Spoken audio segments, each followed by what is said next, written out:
Good morning, everybody. Welcome to another episode of Hawk Blogger Mornings. I am Brian Nemhauser. You can find me on Twitter and Instagram at Hawk Blogger, and want to thank everybody who's been following over on Instagram. We're growing the channel. It's been great. It's great to see more people over there. Really enjoying getting some of those reels up there. I've got a really great person creating a bunch of reel content. So hopefully you guys are enjoying the YouTube shorts and the reels. So appreciate that. We also are closing in on 12,000 subscribers over here on YouTube. If you're watching anywhere else, take 1 second, come over to YouTube, click subscribe. Let's get to 12,000 together. It would be a much better experience for all of us, superstitiously, to have 12,000 subscribers before week 1. So let's get it done. And yeah, got a bunch of really good stuff to cover today. I'm very excited. I couldn't wait, honestly, till 8 a.m. to do it. And I'd be crazy if I didn't start by first thanking FTN Fantasy. FTNFantasy.com brings you these episodes. If you haven't gone over to FTN Fantasy, use promo code HAWKS, get 8%. Sorry, not 8%, 15%. Let's double it. 15% off your subscription. And you're going to want to get the Fantasy Plus subscription because that comes with Stats Hub, all the DVOA data, plus the Discord areas where you can go and ask people questions about fantasy. You can ask them about bets that you're thinking about making, or just getting data from this amazing source of data that I look at pretty much every single day, multiple times a day. Less than $8 a month. It's well worth it. So ftnfantasy.com. Folks, we have had a fun week so far. At least I have. We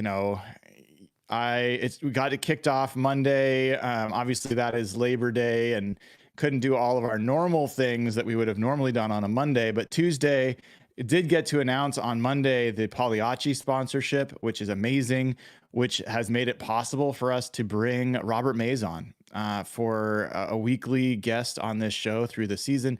It's going to be amazing. I think Robert's fantastic. I've heard a lot of great feedback from folks already.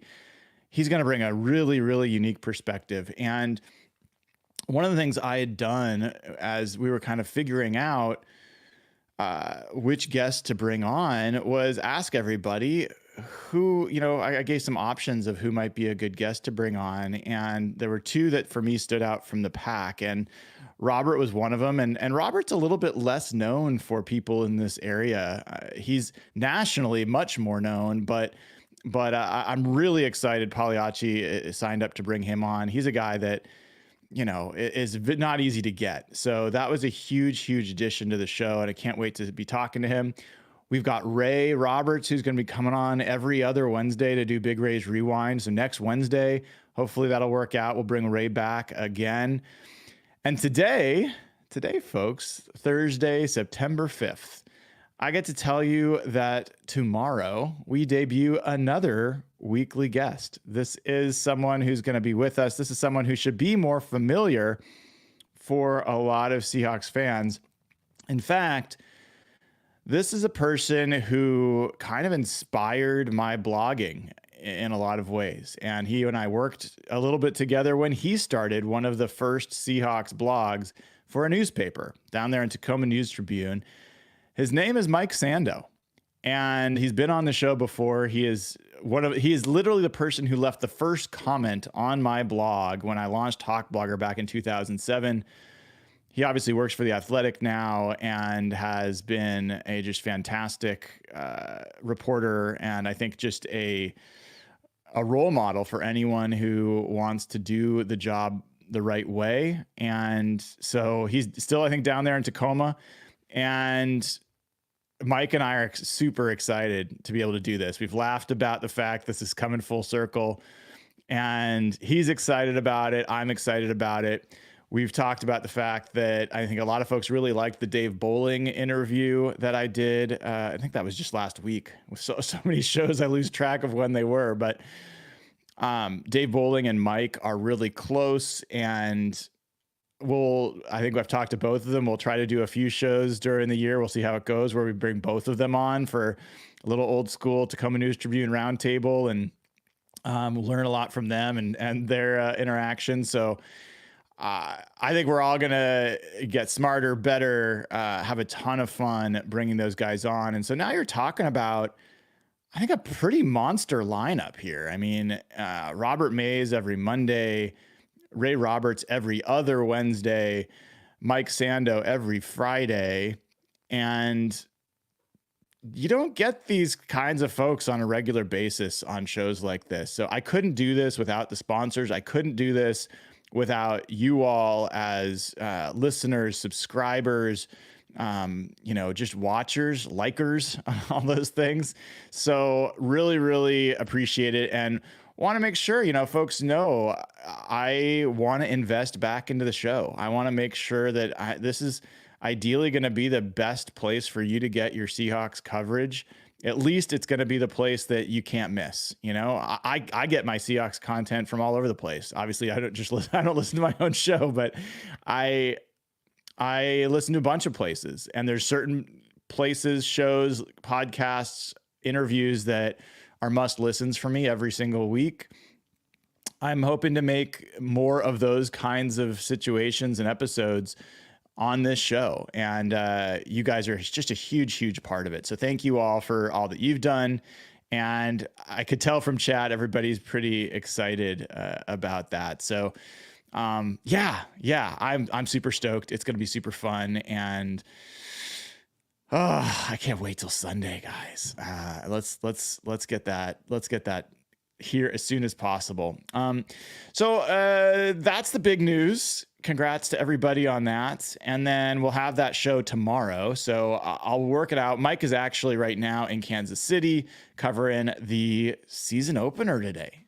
Guys, the NFL starts today, 2024 season. We've got the Chiefs playing tonight. That'll be one to watch for sure. That'll be fun. We got another game tomorrow night. And so it's really it's here in that sense. The Seahawks aren't quite here, but the NFL is here. So that'll be fun. But Mike's in Kansas City. So tomorrow I'll have to figure out exactly when the show will be. I'll let you know and I'll post it. So just keep an eye on the channel and that will show up. And then Saturday, we're going to do Seahawks Saturday with Jeff Simmons. He is going to be in Seattle. So I see someone just coming in now saying, did I miss the big announcement? The big announcement is Mike Sando will be a weekly guest on Fridays. So that is the announcement in case you just came in. Seahawks Saturday, Jeff Simmons is going to be in Seattle. So I'm going to try and figure out if we can do this live somewhere. I want to find a breakfast place potentially that'll host us. I'm having a conversation with a couple restaurants. See if it's like short notice. So it's kind of a stretch, but it would be fun. And if we could get some in real life opportunity there, it might be fun if people are interested in coming down wherever we're going to be. I'm talking to Jimmy's on First. I'm talking to maybe 13 Coins. I want somewhere downtown. Jeff's staying down there and want to make it easy for him to be able to get there. So if people are in and around the city, maybe there'll be a chance for us to do a live show with, an audience with folks who want to chat and say hello. So that would be great. That's a good idea, Matt, about Legion over here in Bellevue. It'd be cool to do. Although I think, again, I'm trying to not make Jeff have to come across the water. So we'll see. I don't know. It's a good idea for sure, but I don't know if I'll be able to get Jeff, from Seattle to Bellevue and back Saturday morning. So keep an eye out for that. And then Sunday, as I've told you, we're going to do like a fun pregame show. Like Evan, Jeff, and I are going to be waiting to get into a bar. We'll be on a Seattle street somewhere most likely, and we will do a pregame show for you. That'll be Hawk Blogger Mornings Sunday, as I will be figuring out how to do Hawk Blogger Mornings on Sundays during the season. That's, to be honest, it's a question I've had in my head, and I'm like, I don't know. We're going to figure this out. So stick around and check that out. So yeah, a lot of great content coming up the next few days. Mike Sando tomorrow, Jeff Simmons, Seahawks Saturday, and then the pregame show Sunday. We also will likely do a postgame show as we always do, and that's always entertaining. So keep an eye out on that. Got a comment here from Old School Seahawk, who's, I don't believe you only been a member for a month. That doesn't seem right. But it says, what an amazing month. Thank you, Hawk Blogger and the LOB. I think that's the Legion of Bloggers. I'm not sure what you guys call yourselves on that front. Love what is being built here. LFG Seahawks. Hell yeah, man. Appreciate you, Old School. Absolutely. Yeah, Jen Maz says we should do interview with fans during the morning show. That would be fun. Yeah, maybe we'll do that on Sunday, depending on if people are hanging out there with us on the street. All right, so let's start talking a little bit about what is Seahawks news and pieces that I wanted to make sure we cover in today's episode. So yesterday, we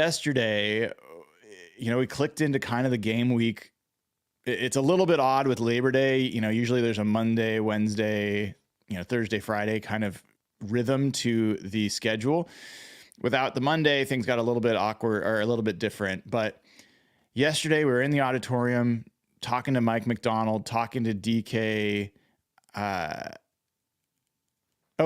Sorry, I missed, it looks like I missed a super chat. Sorry, let me do that real quick. Yes, I did miss a super chat. This is for 67 Plush.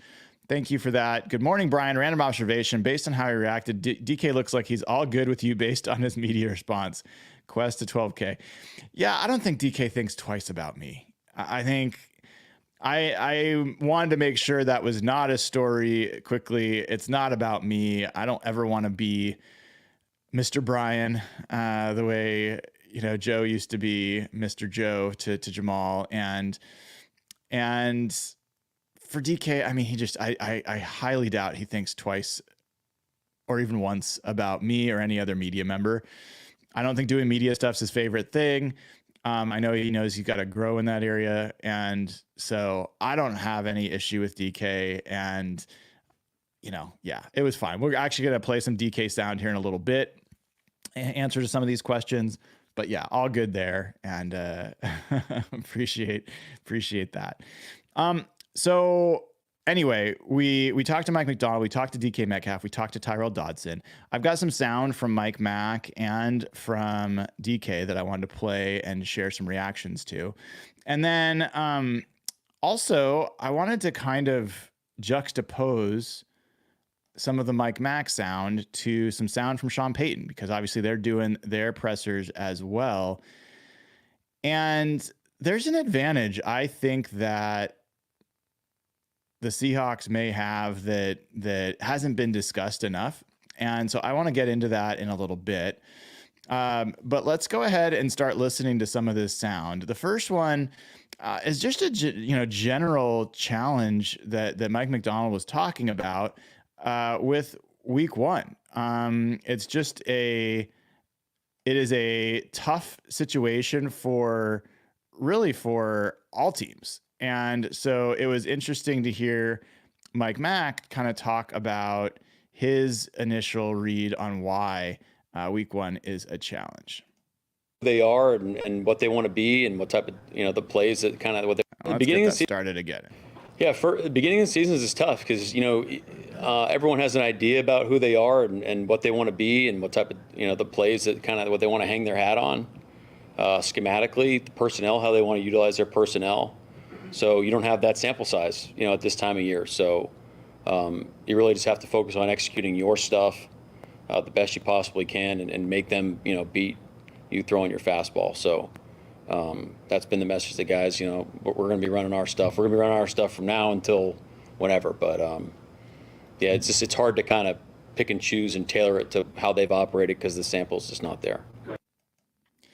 So good stuff from Mike there about just the fact that, trying to really be super on prep for another team is challenging because you just have a small sample. You don't know exactly what it's going to be.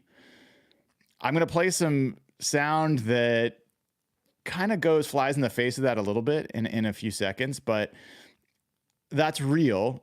What I like about that sound from Mike Macdonald was this is one of his Mike Macdonaldism has started to emerge, which is throwing your fastball. He's talked about that with pass rushers. You talked about Derek Hall. His fastball is his speed to power game, his power game in general. And then you want to work on changeups off of that fastball. And he talked about it here of like, we're going to play to our strengths. We're going to play what we know. We're going to do our stuff. And there's another sound I'm not going to play in this episode, but he talks about that, you know, it takes a little while to just find your fastball. You know, you might think you know it at the beginning, but you want to try to look for it. And then once you got your fastball, it's actually healthy for teams to have tendencies. Teams without tendencies are kind of just throwing things against the wall. That's not going to be a good team. So you do want to have tendencies, but it's around mid-season where you then start to need to actually work on changeups off of your fastball, changeups, you know, off of those tendencies to keep people off of your fastball. So people that know baseball, this all makes sense, but you know, it's all about keeping people off balance and having an idea. But with the week one piece, they have an idea of what they want to do and what they want to do well. And it's not as much about, in his mind, what Denver does or how they will come. The next thing I wanted to play was a question I asked him about a perception that's out there. I mean, if you haven't heard this perception, I don't know what rock you've been under as a Seahawks fan, because everybody throws this out there. Everybody says, well, it took Mike Macdonald about half a season to get his defense going in Baltimore. Well, they needed to get the Roquan Smith trade, and then things took off. Well, the Seahawks have new schemes on both sides of the ball. It could take them a while to get things going. So I asked Mike Macdonald, well, you know, there was a bit of a slow start in Baltimore. Maybe it took a while for your team to adapt to your scheme. Do you think that the Seahawks defense is in the same place? Listen to his answer. You know, I wouldn't say it's a fair assessment to say it took time for them to adapt. I think we were all learning. There's definitely things that I took from that experience of our slow start that we've changed and evolved. You know, through the end of 2022, through the offseason. I mean, it's been a long time through the offseason of 23, and then into this offseason. So I would consider it a constant, you know, evolution of how we approach it, how we teach it, expectations, what we call. Lot of great lessons learned in that situation. Hopefully we've learned from them, you know, and the guys go out and play great. But things are going to happen that we're going to need to fix, whether or not that's, you know, reared in their heads again from, you know, past mistakes. But don't expect that. I think the guys are in a great spot. This was kind of an ideal answer for me. And I intentionally left it open and a little bit provocative for him. And I wouldn't say he took the bait, because I wasn't trying to bait him, but I was interested to see what part of my question he'd respond to. And the fact that he did not agree with the framing that the team took a while to adapt to his defense was interesting. And what that really implied was he feels like he's learned a lot as a coordinator. The plays that he called, how to utilize his players, what to do at what time, how to teach it. I don't know if you heard that part, but how to teach the defense changed for him. So he also just talked about that he's had a full season of those learnings in that first year. He had that off season. Then he had another full season of learning. He's had this off season. And he's just a different coach than he was then. And he teaches the defense differently and he calls differently. And I think that bodes really well, for a number of reasons. One, part of what everyone's saying about this team might take a while to get going is based on this notion of what happened with Baltimore. And if Mike Macdonald is telling you that that's not really relevant, that's not really a good sample to use because he was a different coach then and he taught it and he called it differently, that's actually like a million times more relevant than every, armchair quarterback analyst out there telling you that it's going to take a while. And I don't think Mike Macdonald is not he's not Pete Carroll for a lot of different reasons, but he's not a guy that's just blowing smoke. That was a honest assessment of the fact that this is different and this team's in a different place. And he said, I like where we are.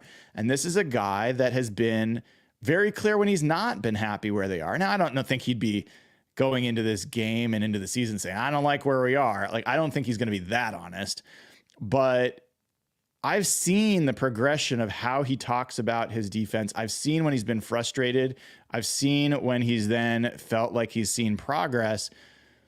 I think he's in the more cautiously optimistic mode of Mike Macdonald than he is the, trying to spin anything mode. So I thought that was important to hear, and pretty valuable insight into how Mike's approaching it. And the fact that if you look at that Baltimore defense and that first half that everybody cites, Macdonald doesn't think that was about installation or, the scheme itself. He sees that there's a lot of things he would have done differently. And it's not necessarily a Roquan Smith specific thing that everybody assumes it is. The other thing that I brought up when I was talking to Robert Mays on Tuesday was, keep in mind that Baltimore defense in the first 8 games was 21st in the NFL in EPA per play. The Seahawks would take that relative to what they've put on the field the last couple of years. So if the floor of this defense is 21st for a few games, that is not the worst thing in the world. So just wanted to kind of bring that up, that I thought that was good stuff from Sean Payton, or sorry, not Sean Payton, from Mike Macdonald. I'm staring at some Sean Payton sound here in a second. We'll talk about. We've got a super chat here from Detail Oriented. Hey, Bobby, hope you're doing all right, man. Says, Brian, I don't think it's Macdonald or Grubb's scheme that's going to be the story or the difference. Hawks are going to excel this year because they're being taught well and will be prepared. I think you're spot on, Bobby. Yeah, I think you really are. And I think it's also play calling. I think play calling is another aspect. This is something I've been kind of poking at with Grubb and with Macdonald, that it's not just as simple as, hey, the Mike Macdonald schemes around the NFL. The Mike Macdonald play caller is only in Seattle. How much has everybody talked about how smart this guy is? That's not just in designing the plays. It is in knowing how and when to call them. It's like, I can give you a rocket ship, but if you don't know how to fly that thing, good luck.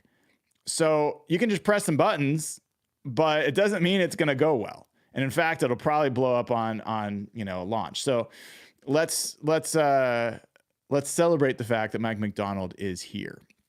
All right. So I want to switch gears a little bit, and I asked Mike Macdonald what the hallmark of a Sean Payton offense is. And this is where we start getting into what I think might be an advantage for Mike Macdonald that people haven't talked about for this game. So let me play the Macdonald sound here for you. What are the hallmarks of a Sean Payton offense? He's going to play everybody. They do a great job of playing all their guys. It's a lot of different personnel groups. Run and pass are complementary. Drop back game, I think, is consistent for the quarterback, but they can create explosives that way too. And then they get the ball to their playmakers. So it's a tried and true system. They've done it really well for a long time. All right, I'm going to immediately go to playing some Sean Payton sound from yesterday. Asked about the Mike Macdonald defense. All right, we're going to juxtapose these two answers. They give you a lot of looks. They'll play their odd front, and they'll move that around.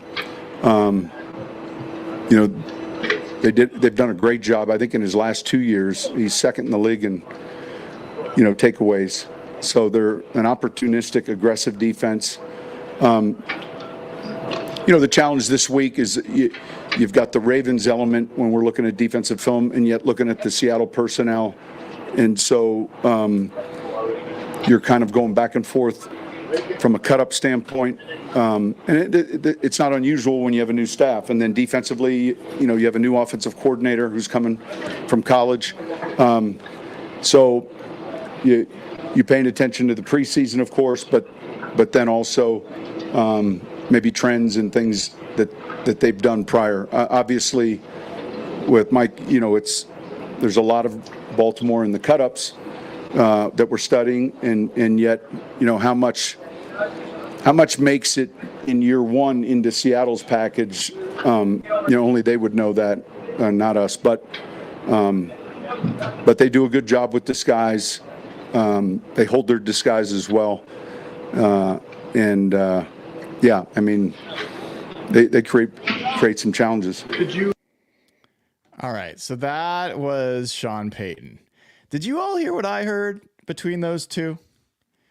On one side, you've got Mike Macdonald talking about, and in fact, there's another clip I didn't pull out, but talking about Sean Payton, 20 years of coaching and tried and true. Mike Macdonald knows exactly what Sean Payton's going to try to do Sunday. Like he knows exactly what he's going to try to do.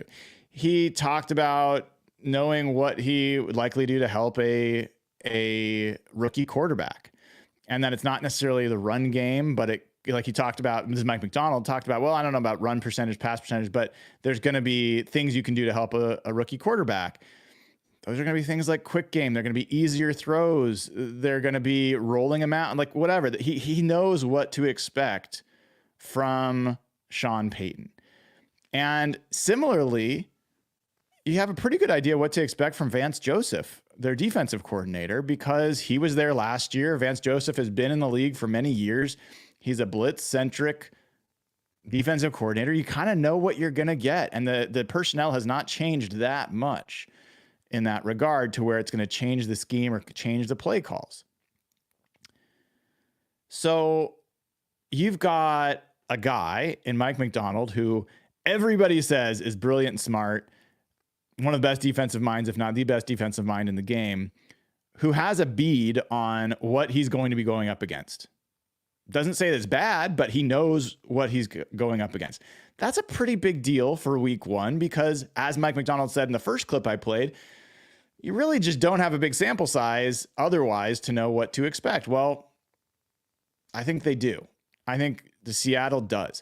On the other side, you've got Sean Payton like bumbling through an answer of, well, we're looking at Baltimore. We're looking at the Seattle personnel. We don't know how much of the Baltimore scheme is going to get installed in the first year with Seattle. And by the way, you've also got a new offensive coordinator over there from college, and we're trying to watch preseason, but we just, they disguise things well.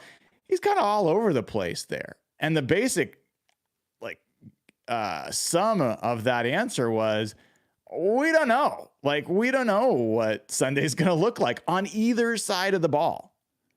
They have some ideas, but they don't know. They certainly don't know to the same extent that Mike Macdonald knows about what he's going to face on Sunday and really what Ryan Grubb is going to face on Sunday. So I think that's, we can debate how big of an advantage it is. I don't think we can debate whether it is an advantage. It is. It just is. It's an advantage to know with some certainty what you're going to be facing. And, Sean Payton and Broncos fans might counter with, well, we know you guys know what you're facing because it's proven to work. We've got coaches who know what they're doing, have done it for years. They're the second year in the system, at least with this team and this roster. They'll be better equipped to execute. That's a fine retort. That could be what you say is an advantage for the Broncos. The Seahawks will be playing their first game in these new schemes. Maybe there'll be more mistakes. I don't see that being nearly as big of an advantage as kind of knowing what to prep for. You've got a rookie quarterback getting his first start ever on the road, and the person calling the plays for that quarterback doesn't even know with any confidence what he's going to face. That's an advantage. That's a really meaningful, I think, advantage in this game. So wanted to hammer on that a little bit. Curious what you all think about that. If you haven't already given the show a like and click subscribe, now would be a wonderful time to do it. Head on over to ftnfantasy.com. Use promo code Hawks. Get 15% off. less than $8 a month to get you the Fantasy Plus subscription, which comes with Stats Hub, access to the Discord channels where you can ask fantasy questions, where you can ask betting questions. I think I saw some like huge edge bet for Isaiah Pacheco going over 75 yards rushing tonight. I think they had like a 20% plus edge on FTN for that. Really, really great. I am a subscriber. And again, as I've said, this data would cost you $5,000-$6,000 a year if you were on something like, SIS solutions. Even PFF, which I also subscribe to, is more expensive. Like getting this for less than $8 a month is a huge steal. So ftnfantasy.com, promo code HAWKS. All right. So that was kind of the advantage that I'm seeing there. The other pieces that I wanted to play for you was some DK Metcalf sound. And the first thing that I wanted to play for you here was around something that I've noticed with DK, which is that I want to almost do a cut up of this. But if you watch his reaction to JSN scoring the winning touchdown against Cleveland with DK as the primary blocker on the screen. If you watch DK Metcalf's reaction, I think it was maybe 2 years ago in Detroit when Tyler Lockett caught a touchdown with DK Metcalf on the bottom of the screen, he's like just losing his mind, like super celebratory, just super excited. When you see him score a touchdown, DK Metcalf just hands the ball to the ref and walks to the sideline. He is not a me guy. And I think that this is an important thing to understand about DK Metcalf, because there's some, I think, narrative and reputation that this is a selfish player in some way. That this fighting, that these penalties that he's had is a selfish move. And I understand that argument. I've even made that argument at times. But I think that this is evidence to me that I always throw out there as evidence to the contrary, that DK Metcalf is not a me player on the field, at least by my estimation. And so I asked him, like, what's the pride? How much pride do you take in creating opportunities for other players on your team? And here is his answer. Yeah, I mean, it just comes down to just trying to win the game and doing whatever it takes to, win and, just helping the team, just with my abilities, whether that's blocking or catching the ball or being a decoy on the backside, just trying to, put the ball in the end zone and score as many points as, I keep saying that, score more points than the other team. Man. I need to pick a different word, but we trying to win at the end of the day and, doing whatever it takes to win. There's some, I think he was looking at Jen Mueller when he said that. I think there's a phrase that he uses too often and he's trying to figure out a different phrase. I mean, this guy, I see a guy trying to grow this year. I really do. I see it, even little things. I don't know if I'm reading too much into this, but he's got the tight fade going on right now. No colors, very understated I could use the trend right now. Very demure. But like, he's not being afraid to say he wants to be a leader.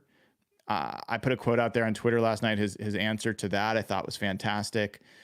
And I just see a guy who's growing or trying to grow, and maybe grow up a little bit. And who could blame a guy that looks like DK Metcalf, that plays like DK Metcalf, that gets the hype that he did coming in, having a lot of fun, in the early part of his career. And then now maybe he's reached a point where he wants it to be more than just fun. And I might be reading into this, but I'm interested. This is a story I'm kind of tracking through this. I think it was very notable that even when he swung the helmet in that practice, which was not good, that he was the one that spoke to the team afterwards. I don't know that DK Metcalf of the last few years was the guy that would have done that. And so, we'll see. And for people that talk about Pete Carroll as just the ultimate player whisperer, which he has been, Mike Macdonald might be creating an environment that is allowing DK to step forward in this way. And I think that that's something to celebrate, or at least follow along with. All right. This next clip from DK, this was an interesting question about whether this offense was going to be run first and like what's the identity of this offense. And a pretty good answer here from DK. I think it was pretty interesting to hear. And I've been talking about this for a while, so it was not a huge surprise to me, but there's some funny insights here. He kind of, nipped that in the bud. Let's start it over. Hold on. He kind of, nipped that in the bud. The first offensive meeting that we had with, all right, guys, I know we've had explosive plays, but we're going to run the ball. So I kind of got mad real quick, but, I think the foundation of running the ball first is going to open up everything else for me, Jax, Locke, Noah, everybody else in the receiver room and the tight end room. Was that really the first thing you said, DK?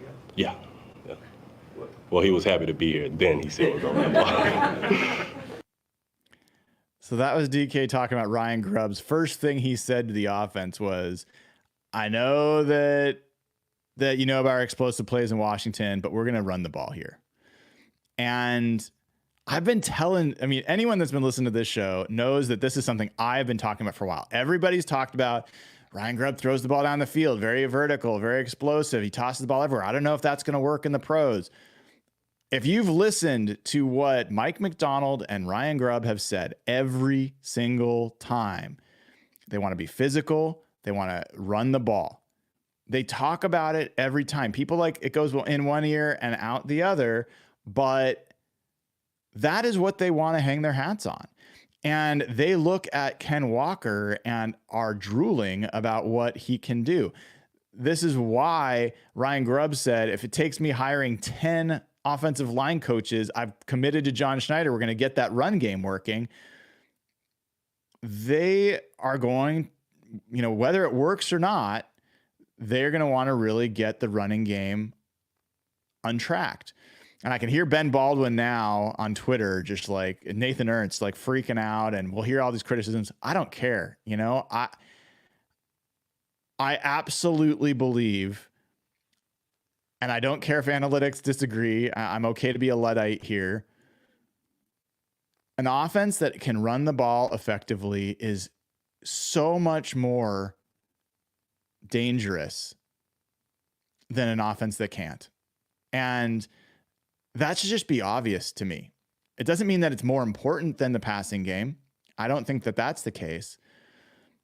But I think if you look at some of the most explosive games for offenses, it almost always involves 200 plus yards rushing. And that's not because they were farther ahead. That's because they were effective in running the ball. And then the pass is part of it. I think if you can get 150 yards rushing and 300 yards passing, you are, I think, in a really good place. And the Seahawks weren't a team that did that often enough last year. In fact, I want to go back and look at how many times do you think the Seahawks rushed for over 150 yards last year?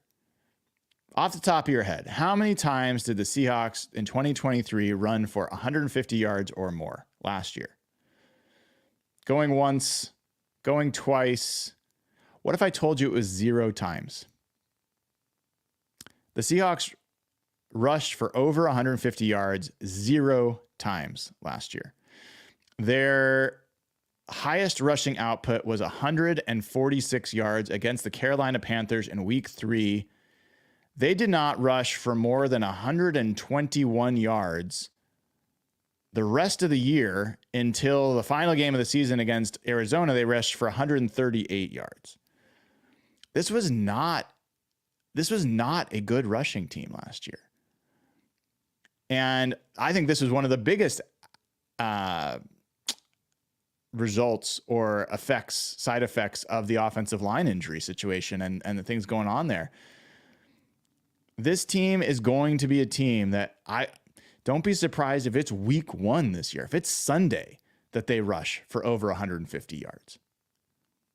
So, there's a lot of things. I think it's offensive line last year. I think it was play calling last year. I've been most critical. Shane Waldron had the 6th ranked DVOA pass offense in the NFL last year. The pass offense was pretty darn effective. The run game was not, especially 3rd and short was just absolutely unforgivable how Shane Waldron passed so often on 3rd and less than 3 yards.